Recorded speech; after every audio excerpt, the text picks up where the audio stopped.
নতুন রূপে তৈরি হবে খড়দহ রাসখোলা ঘাট। তাই তার আগে পুজোর মাধ্যমে শুরু হলো কাজের প্রারম্ভিক প্রস্তুতি।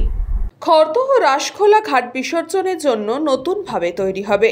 সেই উপলক্ষে আজ রাসখোলা ঘাটে পুজোর আয়োজন করা হয়। প্রত্যেক বছর খড়দহ অঞ্চলে ছোট থেকে বড় সমস্ত দুর্গাপুজোর ভাসান এই ঘাটে হয়ে থাকে, কিন্তু বিসর্জনের পরিকাঠামোর ব্যবস্থা আরো ভালো করতে খড়দহ পৌরসভার পৌরপ্রধান নীলু সরকার পুর নগরোন্নয়ন মন্ত্রী ফেরাদ হাকিমের কাছে অনুরোধ জানিয়েছিলেন। আর সেই অনুরোধ মতন মন্ত্রী এই ঘাট উন্নয়ন করতে প্রায় 1 কোটি টাকার অনুদান দিয়েছেন। আগামী পুজো অবধি কাজ সম্পন্ন হবে বলে জানিয়েছেন খড়দহ পৌরসভার পৌরপ্রধান নীলু সরকার। বিসর্জনের এই ঘাট নতুন রূপে তৈরি হলে খড়দহের মানুষ নতুন উপহার পাবে, এমনই জানান পৌরপ্রধান।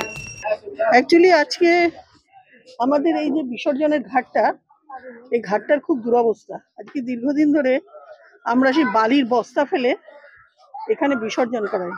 এখানে 115 থেকে 120টা ঠাকুর বিসর্জন হয়। বড় বড় দুর্গা প্রতিমা, কালী প্রতিমা সবই হয়।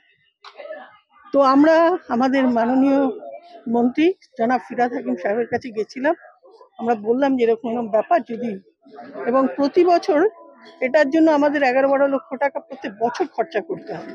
এবং তার সাথে আমি এখানে রাত্রি 2টা-2:30 পর্যন্ত থাকি বিসর্জনের দিন। যেভাবে এই কুলিগুলো এসে ঠাকুর বিসর্জন দেয়, আমি শুধু বসে বসে মাকে ডাকি কোনো দুর্ঘটনা না ঘটে। মানে একটা যদি একজনে পা স্লিপ করে, পুরো টিমটা একদম মানে ইয়ে হয়ে যাবে।